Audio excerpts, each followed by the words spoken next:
Quero agradecer ao Dr. Antônio Fernando pela brilhante apresentação e convidar o Dr. Fernando e o Dr. Braulio para compor a mesa, que agora nós teremos alguns minutos para questionamentos, não só dos senhores aqui presentes, mas também via web daqueles que se inscreveram também. E quero ainda informar que o resultado total desse trabalho apresentado pelo Dr. Antônio Fernando encontra-se disponível no portal da Sociedade Brasileira de Anestesiologia. Então, aqueles que desejarem podem ter acesso através do portal da Sociedade, na íntegra e em toda a obra completa.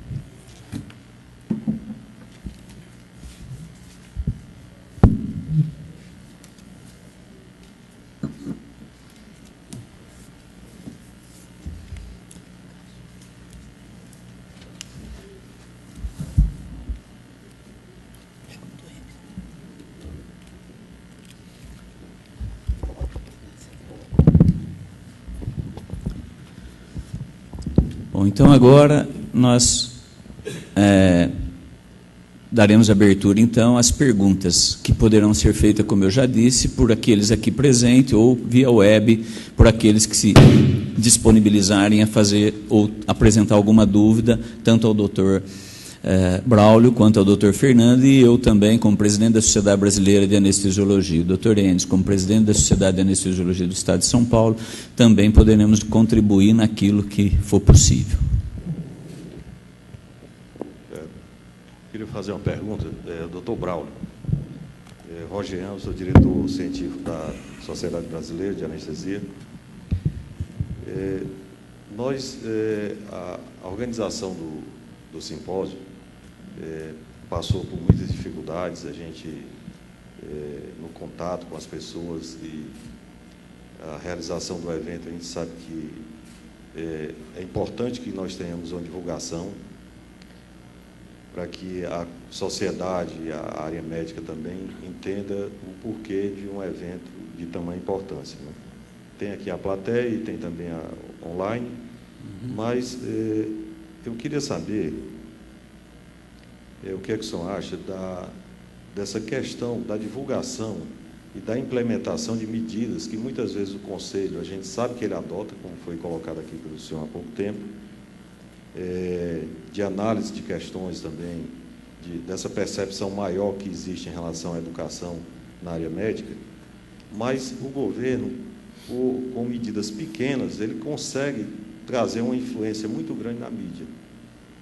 E nós temos essa dificuldade de colocar para as pessoas e para a população uma coisa que é importante, e o governo, muitas vezes, joga uma medida que é muito pouco importante e ele consegue mascarar tudo aquilo que a gente quer fazer. Eu queria saber o que é que a gente pode fazer em relação a essa questão. Parece que falta algum ponto, algum link, que nós não estamos ainda sabendo como devemos agir. Não, você colocou num ponto crucial, ou seja, nós temos perdido, lamentavelmente, né, essa disputa sobre como informar bem a população sobre os problemas de saúde. Ou seja, em parte porque é sempre difícil você enfrentar um governo que tem verbas milionárias para estar intervindo nos meios de comunicação. Mas, de qualquer maneira, eu tenho a impressão que a categoria médica ainda tem um grande respaldo no meio da população. Porque os governos vão passar. E a necessidade da saúde da população, não. Elas vão continuar na mídia e dando notícia, a população vai procurar e tudo mais. A nossa preocupação, né, é atuar no esclarecimento, né, da população sobre o que acontece com o atendimento da saúde. Nós sabemos que tem um ponto crucial, que é a formação médica, mas não podemos deixar de destacar as condições sociais, econômicas do atendimento médico, as estruturas. E o Conselho tem colocado isso de uma maneira assim, bem contundente, toda vez que nós podemos. Nós não temos alternativa. né, a não ser de estar toda vez que tivermos espaço na televisão, na mídia, fazer essa discussão, né? Nós temos tido alguns êxitos. Por exemplo, em relação à atenção médica relacionada com a formação, nós temos um apoio praticamente unânime na mídia. Toda vez que eu chamo, né, para divulgar isso, o comparecimento é muito grande, editoriais. Isso é repetitivo, são 10 anos. Deixou de ser notícia, teoricamente, não tem novidade, né? Mas por que a imprensa apoia? Porque sabe dos problemas que isso repercute. E sabe do discurso enganoso do governo quando tenta contrapor medidas como essa agora da lei do Mais Médico, que vai fazer avaliação no 2º, 4º, 6º ano. Nós sabemos que não funciona. Inclusive, eu tenho colocado várias vezes peremptoriamente, porque eu participei de programas governamentais de avaliação das escolas e senti a influência política quando você propõe a restrição de vestibular ou redução de vagas. Então, esse é um aspecto. O outro aspecto é que existem visões diferenciadas na sociedade democrática. Por exemplo, quando nós consultamos os colegas médicos, nós fizemos pesquisa quantitativa, né? 80% é a favor do exame do conselho, mas tem 20% que não, né? 20% que não. E eu sei onde estão esses 20%. Estão onde? Estão nas universidades, nas pessoas que estão nas escolas médicas, estão formando. Aí é a questão corporativa, né? Eles defendem o emprego deles, defendem a prática deles, né? E coloca isso em primeiro lugar. Eu compreendo, né? Só que são minorias, né? Não ousam mais a bater de frente no exame do conselho. É uma conquista. Você imaginar que quando nós fomos nas escolas médicas, praticamente eu falava sozinho. Hoje não tem uma escola médica que ousa desafiar o conselho em relação a essa formação. Nenhuma. Elas são contra, algumas delas são contra. Mas eu pergunto, mostre os seus dados. Mostre os seus dados. Nível de aprovação, nível de incorporação na residência, nível de reprovação ano a ano, o que é que você fez com os alunos. Que eu mostro os meus, né? Existem falhas, né? Por exemplo, uma das melhores escolas do país, né, esse ano teve um resultado inadequado no exame. Ela foi muito bem, mas comparativamente o que costumava ser foi inadequado. Eles receberam o resultado, né? E eu falei, o que aconteceu? Se vocês viam assim, realmente essa turma foi diferente, né? E eles foram investigar, né? E eles comprovaram que realmente era uma turma diferente. 40% desses indivíduos nem se inscreveram no programa de residência médica. Então, era uma turma diferente, né? Porque era uma turma que costumava todo mundo se inscrever no programa, e é uma escola de alta referência. Então, ou seja, é preciso a gente fazer esse trabalho árduo, como vocês fizeram agora em relação à judicialização, aos processos da anestesia, e trazer isso à luz do dia, né? Porque aí deixa de ser achismo ou visões pessoais. Nós temos o apoio muito grande da população. Nós estamos pesquisando sobre isso, né? A população apoia, mais de 95% apoia a necessidade dos médicos terem boa formação e serem avaliados. É assim no mundo inteiro, né? Assim no mundo inteiro. Não adianta o governo vir para cima do conselho e dizer que eles fazem a avaliação do ENAD. Não funciona. É falso. Tem influência política. Não muda a sistemática da escola. Elas continuam tendo aquele resultado. Elas usam sistemas alternativos de mobilizar os alunos para treinar para provas específicas. Ou seja, não tem impacto na formação, né? Porque, lamentavelmente, o governo, nessas coisas, funciona muito mal, né? Então, ou seja, é árduo, é uma luta árdua, porque nós temos adversário dentro da casa, né? Os colegas médicos que atuam nas universidades, que ocupam espaço no governo. Mas, numa sociedade democrática, eu acredito, aí é uma questão de fé, eu acredito que boas ideias, respaldadas cientificamente, que vai de frente ao interesse da população, elas prevalecerão. É uma questão de tempo, eu acredito nisso, né? Obrigado pela sua pergunta. Eu gostaria de fazer uma pergunta para o senhor. Nós temos visto que, para a abertura de novas faculdades, se não for estadual ou municipal, existe uma facilidade. Mas quando ela passa a ser particular, hoje o mérito ele é extremamente político, porque para essas aberturas depende então do Ministério, né, da Saúde. Mas eu queria, a pergunta ao senhor é o seguinte: existe hoje, quando nós vamos abrir uma universidade particular, um comprometimento do município e do Estado para essa abertura, para essa formação, ou segue aquele antigamente que aquele que abre a faculdade, ele que responde por ele? Acho que hoje tem uma normatização um pouquinho mais forte com relação a essa responsabilidade municipal e estadual. Isso veio dificultar ou é só também mais uma enganação para a abertura dessas faculdades? Então, durante o período que existiu a comissão de especialistas que assessorava o MEC, eu fiz parte, na época o professor Adib coordenava, nós criamos isso, né, um sistema para, na visão dos ministros, né, já são 2 ministros que eu tive a oportunidade de conviver, acabar com o balcão de negociação.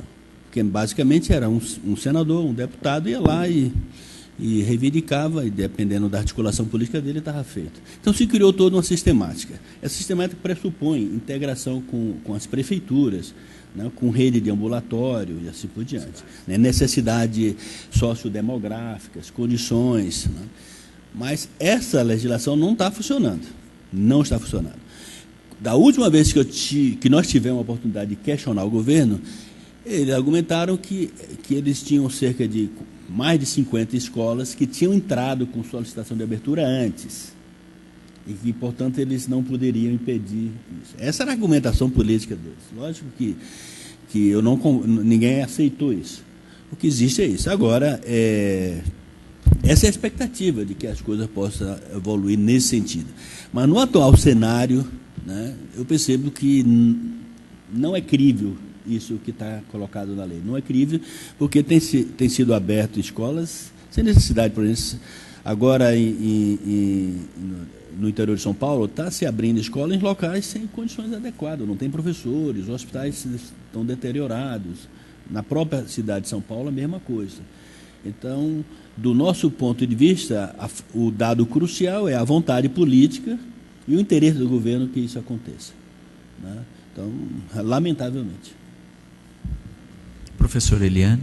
Então, bom dia a todos. Eu sou Eliana, estou aqui representando o Ministério da Saúde e sou professora livre docente da Faculdade de Medicina de Botucatu, Unesp. Estamos numa sociedade democrática. A última vez que estive com o Dr. Braulio, nós discutimos bastante. Eu não ia falar, mas eu acho que é preciso para a gente esclarecer e perceber, na verdade, pontos de vista diferentes, né? Então, eu acho que primeiro esclarecendo essa questão, né, quer dizer, não há mais balcão, né, foi fechado o balcão, exatamente a partir desse estudo, né, do professor Adib, do grupo, e atualmente, então, há sim um estudo que é feito, os municípios se colocam, né, para a abertura de escolas, há uma série de critérios que foi exatamente criado por essa comissão no MEC, né? E nesse exato momento, 39 municípios do país que se estudou e que se considerou que tinham condições, né? Tanto de infraestrutura, como grupo de médicos, como uma relação de possíveis professores, elas foram habilitadas nesse processo de seleção.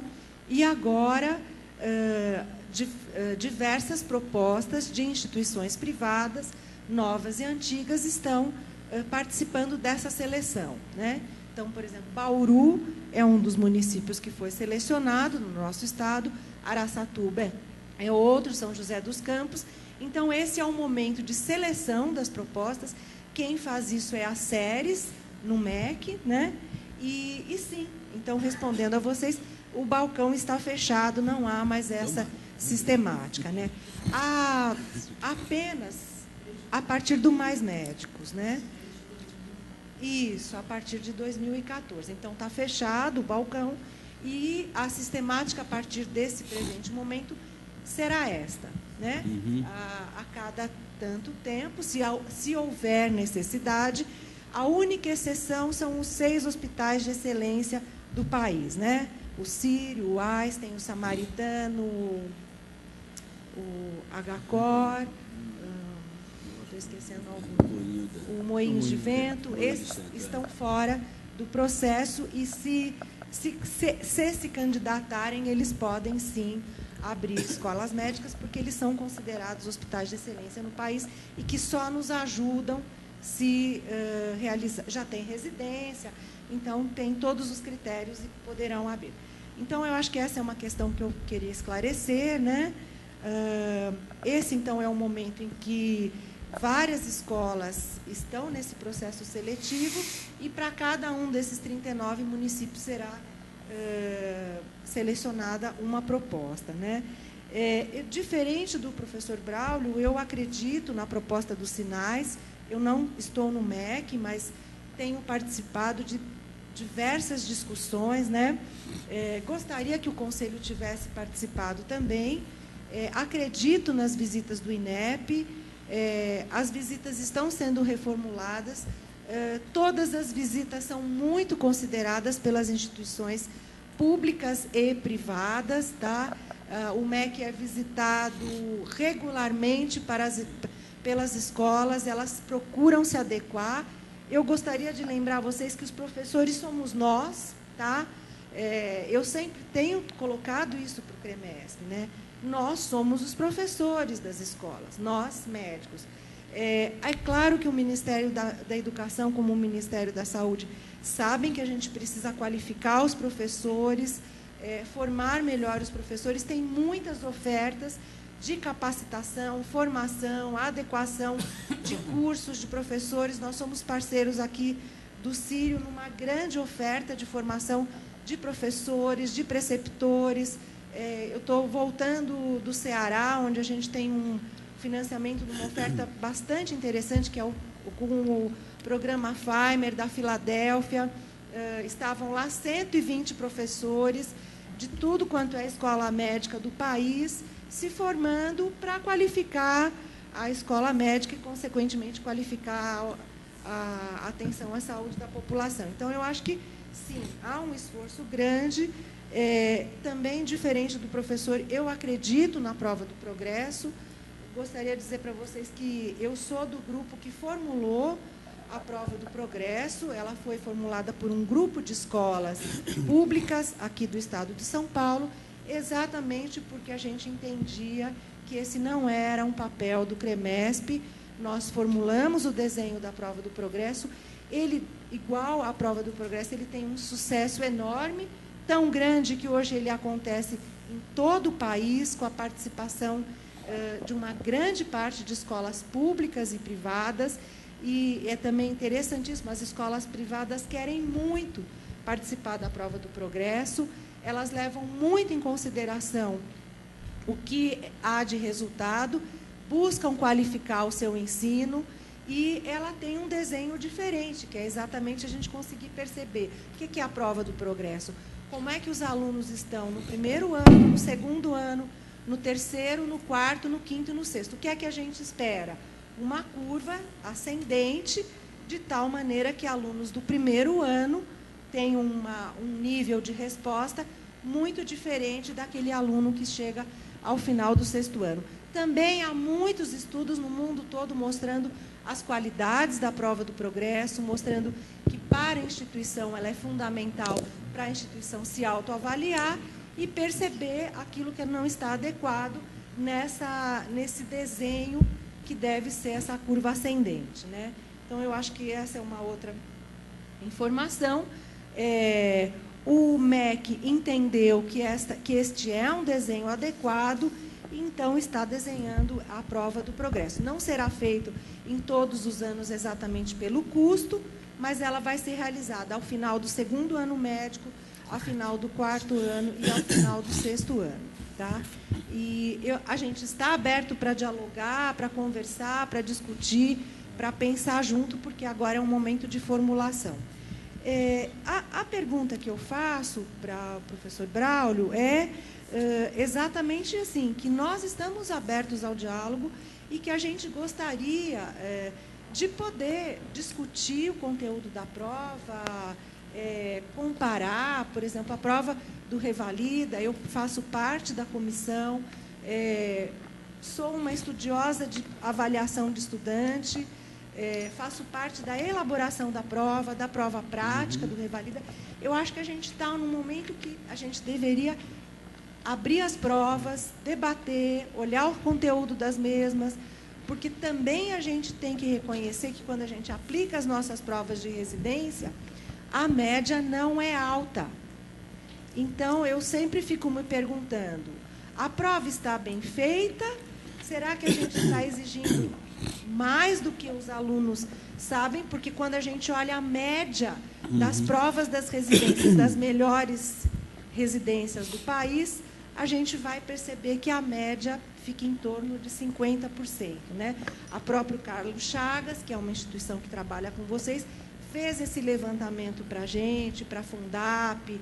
A Fundap também já fez esse levantamento em anos passados no estado de São Paulo, mostrando que, então, a média de quem é aprovado nas residências também não é alta. Isso é uma questão que a gente precisa entender. Então, se a média das provas de residência é por volta de 50%, isso é o esperado, quer dizer, eu acho que a gente tem que discutir muito isso, né? Quem tirou abaixo de 50%, o que é que quer dizer?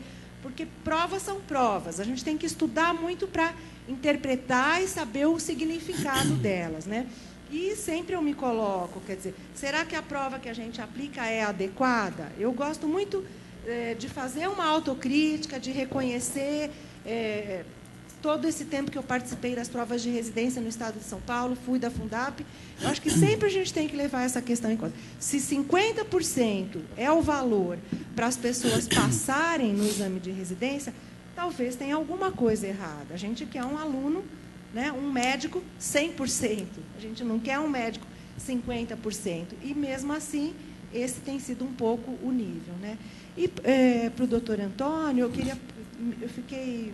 assim, gostei muito da sua apresentação, eu acho que traz dados importantíssimos para a gente pensar, refletir, pensar na formação, na educação permanente, mas eu fiquei um pouco intrigada assim, se vocês têm um levantamento de quais são os hospitais que apresentam os maiores problemas, se há uma repetição, se há alguma devolutiva, num sentido mais mesmo educativo dos estudos, das ações. Obrigada.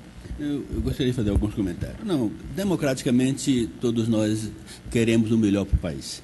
E todos nós queremos o melhor para os nossos pacientes, não há dúvida nenhuma. O Conselho Regional de Medicina sempre esteve aberto a colaborar com os vários entes governamentais, tanto em nível municipal, estadual e presidencial. Não há, do nosso ponto de vista, nenhum preconceito, nenhuma idiosincrasia ideológica. Muito pelo contrário. O Conselho de São Paulo cumpre uma função social. Agora, eu não posso negar a realidade. E eu não posso fantasiar a minha experiência pessoal.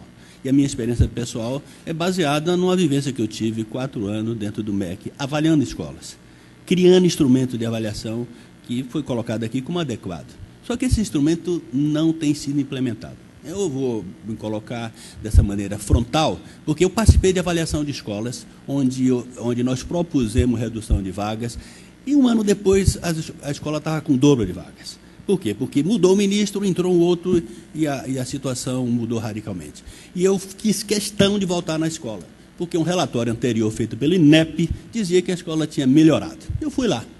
Não melhorou. Então, eu não confio em avaliação governamental, porque ela está sujeita à influência política, se não outras, que eu não vou entrar nesse detalhe, se não outras. Né? Ou seja, há um corporativismo, inclusive dentro do INEP. O INEP está entrando agora numa fria, propor avaliação nacional do 2º, 4º, 6º ano. Não sabe como fazer isso. Os currículos são diferentes. Né? O 2º ano vai servir para quê? Para quê? Uma inutilidade, porque no 2º ano, como é que eu vou saber a progressão das várias escolas se todas elas têm currículo diferente? Com que prova? Uma incompetência propor isso na lei. Uma coisa é avaliar no final, né, no 4º, 5º ano, onde há uma integração. Competência. Discutir isso com o INEP. Discutir. Levei dados, que eu tenho dados. Não estou falando opinião pessoal, viu, professora? Nós temos dados científicos, sério. Porque eu sou uma pessoa séria. Eu tenho a mesma autoridade sua. Sou um professor livre-docente com treinamento no exterior, inclusive em avaliação. Então, eu não tenho dúvida nenhuma. E quero ajudar o meu país a formar bons médicos. Não vou fazer política partidária. Não vou fazer. Quero ajudar. Se o MEC estiver disposto a ouvir o Estado de São Paulo, nós vamos lá discutir. Acho que o governo não tem condição de fazer o que propõe fazer, avaliar 5.000, 6.000 escolas, criando um Cine. Vai gastar dinheiro inútil. Veja o que acontece com o ENAD. Não influencia nada. Eu estou numa universidade federal. Nós fazemos exame do progresso há mais de 12 anos. Não tem impacto, professora, nenhuma na minha escola. Nenhuma. Agora vai ter impacto nas outras escolas. Nós estamos fazendo uma coisa, copiando, sem ter influência nenhuma. Então, tudo bem, não sou contra fazer exame do progresso, faça, mas não coloque que isso é a contraposição ao exame terminal que vai checar se os alunos realmente estão saindo bem. Outra coisa é exame da residência médica. Não dá para comparar a prova do conselho com o exame da residência médica. Cada escola faz o seu exame de residência médica e faz a seleção que quer, porque tem um determinado perfil. Lógico que é diferente. No mundo inteiro é diferente. O indivíduo que faz a Harvard lá é completamente diferente do indivíduo que vai fazer a Universidade do México, a residência médica, completamente. Eu quero um perfil diferente para os meus alunos. Não dá para comparar. Então, fazer, não é. Prova de residência médica tem outra característica. Eu quero o melhor para aquela área. Aí, então, funciona assim. Eu também participei da Fundap. Eu ajudei a fazer prova na Fundap, a fazer avaliações. Participei de quase 10 anos da Fundap. Sei muito bem o trabalho que nós fazíamos lá. Então, ou seja, nós estamos vendo um momento crítico. O governo está entrando na formação, sem discutir de maneira aprofundada, intervindo em algumas escolas que têm um processo especial que poderia contribuir. Então, acho arriscado. E veio com a proposta de avaliação que não vai funcionar, porque nós estamos criando a roda. Não existe essa experiência no mundo de fazer avaliação em 247 escolas simultaneamente, ou não, provavelmente vai ser uma operação do Enem fantástica, né? Com que impacto? O impacto que hoje tem o exame do ENAD, que não muda nada na escola? Então, é desperdício, dinheiro jogado fora. Acredito mais na experiência americana e canadense, né, que são os pares, que não está sujeito à influência política, que pode ser monitorado pelo governo, se estiver comentando coisa errada, e que intervém avaliando o que está acontecendo na sociedade, avaliando nossa formação. O Canadá agora chegou ao requinte de exigir que todos os médicos, a partir de agora, sejam avaliados a cada 5 anos. Todos serão avaliados a cada 5 anos. Né? E quem faz isso é o governo? Não. Quem faz é a organização médica, que se propõe a responder isso. Nós temos que evoluir dessa maneira e não ficar criando mais uma burocracia. Provavelmente serem contratados, com 600 pessoas para ser especialista em avaliação, provavelmente serem contratados. Não quero, não é isso a direção desse país. Então, por isso que eu sou contra os sinais. É um cabidão de emprego que não vai funcionar. Sou contra, acho que devemos simplificar esse tipo de coisa, trazer isso para dentro das instituições, né, e ver como é que elas podem ajudar essa monitorização. Essa é a minha discussão. Agora, qualquer momento estarei livre para discutir, para mostrar o nosso dado. Coloquei isso para o ministro da época.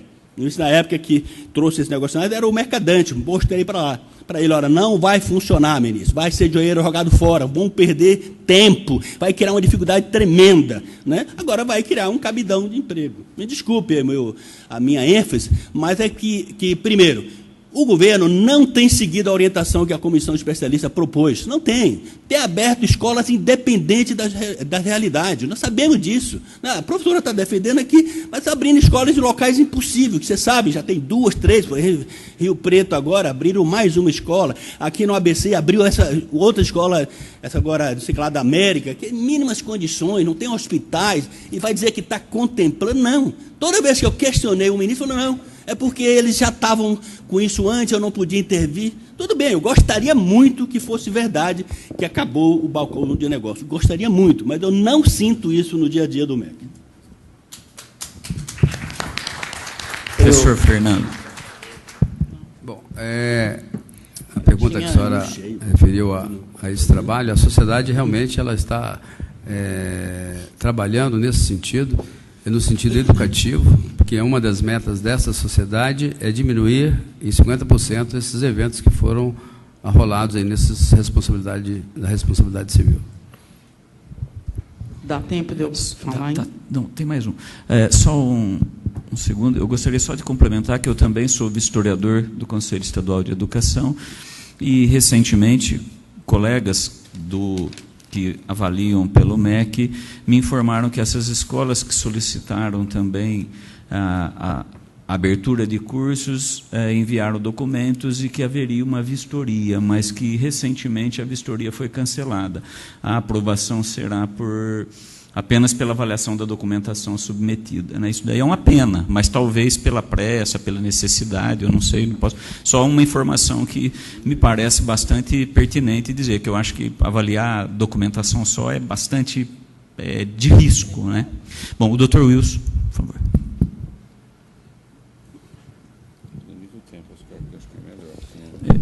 Eu só pediria que o Dr. Wilson vai falar, nós estamos com o tempo bastante avançado. A seguir, nós temos uma pergunta que foi enviada pela web e depois nós vamos encerrar para fazer um coffeezinho para dar continuidade. O tema eu tinha me inscrito antes, não vale.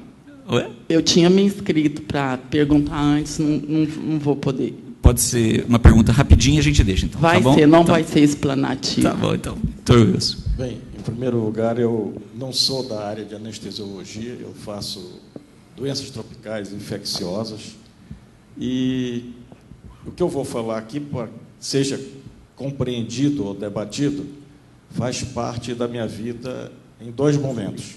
Um deles, durante mais de 35 anos, vivendo na área acadêmica, já sou professor titular da minha universidade, aposentado há 12 anos, e agora vivendo na gestão.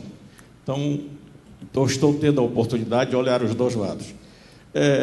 Eu tenho acompanhado o trabalho que o CREMESP tem feito, desde o seu início, pela preocupação tanto do que nós fazemos enquanto aparelho formador e daquele produto que nós temos no final, do que nós queremos dos estudantes. Eu aprendi, ao longo da minha vida, de que, primeiro, como professor e avaliando o aluno, que não era justo, correto e leal cobrar a um aluno o que não lhe foi ensinado. E depois, como gestor agora, cobrar do profissional o que não lhe foi ensinado também. E eu sou criador de uma faculdade de medicina, que é do Estado do Amazonas, da Universidade Estadual, que já tem quase 12 anos de funcionamento, e fiz uma comissão para construir o processo de criação na universidade do curso de medicina. E tratando com as várias formas de abordagem, aprendi de que os médicos, quando olhado com os outros profissionais de saúde, sabiam tudo, ou quase tudo, mas menos trabalhar na multidisciplinar. Ou seja, quando o doutor Antônio apresenta o seu trabalho, com certeza, equívocos ali estão no global da equipe de saúde como um todo, onde o médico é uma parte dela. Ou seja, e enquanto aparelho formador, é preciso que nós associemos historicamente o que ocorreu no país. Eu fui formado numa faculdade onde aquilo que o doutor Antônio Fernando apresentou, de que nós aprendemos com os nossos erros, aonde era que nós, médicos e professores do hospital, encontrávamos nossos erros? Era debatendo no corredor? Era um falando mal do outro? Não. Era na sessão anatomo-clínica, porque o hospital universitário que eu me formei tinha necrópsia, tinha sessão de patologia uma vez por semana, e uma vez por semana a sessão anatomo-clínica. Eu pergunto, quantas escolas médicas hoje têm o aprendizado com o erro que nós temos, que nós somos humanos, por melhor que seja a nossa formação, vamos cometê-los? Pouquíssimas. Aliás, as que tinham, perderam todas, porque patologista é uma peça hoje rara dentro da formação médica. Então, historicamente, nós fomos perdendo, na realidade, a capacidade de ensinar e aprender e de formar profissionais que nós queremos com o perfil que nós temos. Então, não é só, na realidade, a criação das escolas novas que dá esse perfil. É também, historicamente, que foi acontecendo ao longo do tempo. O que eu vejo que nós temos hoje, e que sempre me preocupava muito enquanto professor e com o resultado final, o que é uma média de aprovação do aluno.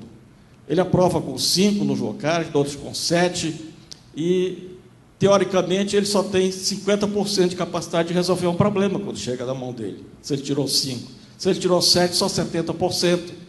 E, por algumas vezes, quando eu debatia com os meus alunos, já nos últimos 10 anos de professor, que eu mudei muito meu formato de ensinar e aprender, eu dizia o seguinte: olha, eu às vezes fico preocupado em fazer uma relação e andar com ela no bolso, de que se eu for encontrado desmaiado na rua e levar assim para o pronto-socorro, que lá os médicos, por favor, não me atendam. Porque o perfil deles não permitia que eles me atendessem, uma pessoa que chega desmaiada, que não tem informação, sem abordagem do que atender um paciente que chega nessa situação numa unidade de urgência. E para que eles até refletissem um pouco de que era preciso aprofundar um pouco mais aquilo que nós fazemos. Agora, de qualquer forma, vejamos o seguinte: eu acho que nós que vivemos um período muito difícil no país, da relação entre as instituições e entre o poder. Ou seja, eu sou fruto de formação durante uma época dura, autoritária, até que esse tipo de reunião não era possível realizar. Tá certo? Hoje nós, com muita luta, com muito sacrifício de alguns e até da vida de outros, podemos fazer e praticar essa situação. Vivemos nos últimos anos, e basicamente nos últimos 4 anos e 3 anos, um confronto que, ao meu entendimento, não vai levar a nenhum resultado positivo, nem para as entidades, nem para o governo e nem para a população, que é esse confronto quase que de se degladiando a cada momento. Eu quero dizer a todos de que eu, além de médico, sou pesquisador titular de uma fundação em doenças tropicais. E comecei a minha vida acadêmica publicando muito cedo, junto com o professor Carlos da Silva Abacate, com o professor Luiz Prata, da Universidade de Brasília. E é interessante, o que era grande verdade científica dos meus primeiros 10 anos de pesquisador, parte delas não eram mais ao longo dos últimos 10 anos. Ora, se a verdade científica ela muda, porque a metodologia de trabalho, a oportunidade muda, por que nós não podemos pegar aquilo que nós fazemos na área acadêmica, que não é da P&D, ou na área de discussão de formação, colocar num ponto e encontrar o caminho para que nós possamos resolver o problema que nós temos no país hoje, que é da formação médica, que é da formação dos outros profissionais de saúde, como um todo, que o médico sozinho ele não é capaz de executar bem a sua missão, por melhor que seja a sua formação, se ele não tem a multidisciplinar lhe apoiando. Eu estou apregoando de que nós devemos arrefecer um pouco, ver o que tem feito, ver o que está certo, correto, o que está bom, e que isso seja colocado à mesa da discussão, e que vamos buscar o entendimento e fazer o que é melhor para o país, que fazendo o melhor para o país é para a população, que é o nosso dever e obrigação de trabalhar por ela. Muito obrigado. Muito bem. Professora Viviane. Bom dia a todos.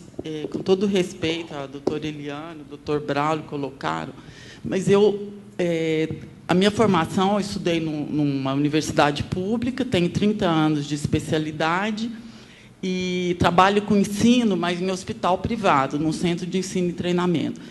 Talvez eu esteja equivocada, mas eu acredito que o problema do ensino da medicina no Brasil está muito antes disso. Há realmente a evidência de que há necessidade de abertura de sequer mais alguma escola no estado de São Paulo, no Brasil. Para mim, é uma evidência que não existe. Pelo que eu tenho lido, eu tenho ouvido, não há necessidade de abrir nenhuma escola. Na verdade, nós estamos precisando até fechar escolas, por causa o número de médicos é suficiente. Então, os que estão aqui, nós temos que melhorar a formação. Talvez o meu raciocínio está sendo muito simplista, mas é a impressão que eu tenho. Eu queria comentar rapidamente. Não, você tem toda a razão, porque o Brasil hoje tem 247 escolas. Nós temos mais escolas do que a China, do que os Estados Unidos, Né? Ou seja, e a manter esse ritmo, nós formando 22 mil médicos, daqui a pouco estaremos formando quase 25 mil médicos por ano, ou seja, nós vamos dobrar a população nos próximos 20 anos. Ou seja, e tudo bem que ninguém sabe o número de médicos que se precisa, mas o pior desse cenário todo é que a tendência dos médicos é se concentrarem em lugares de desenvolvimento socioeconômico. Sem motivação, eles não vão para outros lugares. Não, ou seja, eles não vão. Por exemplo, mesmo nas cidades que estão sendo abertas a faculdade de medicina, são cidades que têm mais de 100 mil habitantes, né, 150 mil habitantes. Ou seja, abrir escola nesses locais significa que esses indivíduos serão mal treinados, porque uma cidade que tem 100 mil habitantes, 80 mil habitantes, elas não têm doenças para o indivíduo treinar. Eu estive visitando uma escola que tem quase 50 anos, numa cidade do interior do Rio de Janeiro, todo mundo conhece. É uma cidade que tem mais ou menos 45 mil habitantes. Já tem uma escola há 40 anos, você imagine. Né? Como a universidade é que mantém a cidade, num período auge, chega a ter 60 mil habitantes. Tinha um hospital razoável, eu visitei, mas não tinha paciente. Como é que um estudante de medicina vai aprender? Então, lógico que esses estudantes chegavam no internato, eles iam embora. Aí iam jogar. Então, é isso que vai acontecer quando você abre escolas em cidades pequenas, onde, inclusive, não tem médico treinado para ser professor, não tem diversidade de patologia, e esses médicos, com certeza, não ficarão lá, porque não há evidência que os médicos ficam no local que se forma. Há algumas evidências de que eles ficam em locais onde eles fazem residência. E onde é que eles fazem residência? Numa cidade de 50 mil habitantes? Não. Esse é um problema crucial no Canadá, nos Estados Unidos, na Inglaterra, no interior da Alemanha. Se você for no interior da Alemanha, você não vai ter médico alemão lá, você vai ter médico eslávico, húngaro, né? Porque o médico alemão ele quer trabalhar num local que tem um padrão de vida alemã, né? Que tem perspectiva de família. Esse é um problema sério. Né? Por isso que o movimento médico propôs, num paralelo com juízes e promotores, uma carreira, para ver se é possível, com uma carreira, o médico aceitar morar numa cidade de 15, 20 mil habitantes por algum período e depois ele se mudar para outros locais. Então, esse é um problema sério. Não vai resolver simplesmente formando mais médicos. Vamos criar um problema que está hoje na Inglaterra, na Grécia, que tem médicos sobrando. E aí? Melhorou a população, a saúde da Grécia? Não melhorou. Está uma tremenda crise. Então, formar só mais médicos e formar mal é um problema crucial. Então, essa é a minha crítica ao governo. Né? Lógico que eu tenho o máximo interesse de que a população tenha saúde, que os médicos sejam distribuídos adequados, mas para isso você precisa ter uma lógica, e eu não vejo lógica. A lógica que está por trás disso é uma lógica econômica, economicística, mecânica. Eu vou encher de médicos, eles não vão ter alternativa, eles vão ter que ir para qualquer lugar. Não, é lamentável se for essa lógica. Né? Nós temos uma pergunta que veio lá de Pernambuco, que diz respeito à questão das salas de recuperação pós-anestésica, que o Conselho Regional de Pernambuco foi pioneiro e seguido por mais outros conselhos no estabelecimento de uma resolução que obriga hospitais públicos e privados a manter uma sala de recuperação pós-anestésica, e com um médico, preferencialmente um anestesista. E não seria o momento de essas entidades aqui juntarem força nesse sentido. Antes, eu queria colocar uma coisa. O que nós temos mais nesse país é leis. Toda hora a gente inventa uma lei para algo que é aquilo que já está bem estabelecido. Sala de recuperação pós-anestésica faz parte da constituição de um centro cirúrgico. Se eu construo sala cirúrgica, eu tenho que construir sala de recuperação pós-anestésica. Isso é básico. Eu não preciso que alguém legisle de novo sobre isso. Então, o que a gente só precisa é de cumprir aquilo que tem que ser feito. E eu acho essa é uma enorme dificuldade que a gente tem aqui nesse país, é de cumprir o básico. Qual é o básico? O básico é que nós sejamos honestos, que nós façamos as coisas direito, com responsabilidade. Isso é o básico. Provavelmente deve ter um meio termo. Eu vou lembrar de novo aqui o nome do nosso fórum. É um aperto de mãos. Se a gente colocar as coisas entrincheiradas, eu também vou colocar minha baioneta e assim por diante. E aí, nós vamos para onde? Nós vamos ficar no mesmo lugar, fazendo o que nós estamos fazendo hoje? Então, eu acho que tem que ser... A gente tem que voltar, dar um passo atrás. Provavelmente deve ter coisas que o governo tem feito que estão indo no bom sentido. Deve ter coisas que o Conselho tem feito que estão indo no bom sentido. Deve ter coisas que a SBA que está indo... E deve ter coisas que nós estamos fazendo errado. Esse é o ponto. E se a gente está fazendo errado, alguém está pagando por isso. E esse é um ponto importante. Por vezes, a gente se entrincheira, fica nas posições e esquece do básico e do principal. Eu fui fazer medicina para cuidar de doente. E a gente esquece disso no dia a dia. E nesse contexto, cuidar de doente nesse país, talvez, professor Braulio, o número de médicos seja quem? Eu não sei, eu não tenho dados. Se eu não sei, fica fácil eu fazer uma série de ilações, uma série de coisas. Então, nos faltam informações, nós somos um país desinformado, somos um país sem história, e não respeitamos um monte de fatos no dia a dia. Então, eu acho que, daí, a partir desse momento de entender essas posições, quem somos nós para ter a verdade absoluta? Nenhuma entidade o é. Então, eu creio, na Sociedade de Anestesia do Estado de São Paulo, que nós temos pautado, nós definimos uma missão. A missão da sociedade é voltada à segurança do paciente. Para isso, nós vamos buscar educação continuada, para isso, nós vamos buscar melhores condições de trabalho, melhores condições de formação, mas eu tenho que definir um norte. O norte, hoje, decididamente, não é o paciente. Não é. É na retórica, sim, mas na prática não é. E se nós somos da retórica, vamos continuar na retórica. O lugar não é aqui. Então, eu acredito que a gente tem uma oportunidade muito interessante de criar um momento de 1, 2, 3, 4 discussões como essa e de abrir um canal diferente. O governo está em crise, tudo bem, está absolutamente claro, isso está posto na rua. Aí, a partir daí, o que eu vou fazer? Eu aproveitar essa crise e vou sangrar também? Desculpem, gente, é muito pueril da nossa parte achar que isso vai levar alguém a algum lugar. Então, a resposta aqui, eu gostaria que o doutor Carneiro desse a resposta para o colega aqui do Conselho Regional, desculpe, lá de Pernambuco foi feita a pergunta. A resposta já foi dada, é cumprir a lei e os planejamentos que, porventura, nos hospitais devem cumprir, porque não tem como abrir um hospital e não ter a sala de recuperação. Isso é o óbvio, né? É cumprir o que está na Constituição, o que está na lei. Inclusive, sobre esse questionamento do número de profissionais, a Sociedade Brasileira de Anestesia tem um projeto já em mãos que ela deve procurar, estamos tentando agendamento com o Ministério da Saúde e até com o FINEP para conseguir recursos para a gente conseguir saber de fato o número exato de anestesistas em cada cidade do Brasil, porque nós acreditávamos que houvesse em torno de 20 mil anestesistas. Uma informação recente do DataSUS nos mostrou 40 mil. Nós achamos que essa informação está até um pouco equivocada, que não deve ter isso. Isso daí deve ter, talvez tenha sido alguém que já fez anestesia alguma vez, recebeu algum horário por isso. Mas nós queremos isso mesmo, e nós queremos descobrir. E nós acreditamos sim que faltam, em algumas regiões faltam, em outras regiões não. E talvez se faltar, nós temos que ajudar, temos que formar mais, e temos que combater as práticas não éticas e criminosas, como nós já falamos, de realização de anestesia simultânea, que às vezes, aqui não falta porque tem colega fazendo mais que uma anestesia. E isso daí é crime e nós temos que combater. E nós temos que lutar pelo paciente, que nós também já fomos ou seremos paciente, com certeza. Bom, então, pessoal, agora eu vou dar um intervalinho para um rápido coffee, que nós já ultrapassamos bem o tempo, e a seguir nós daremos continuidade.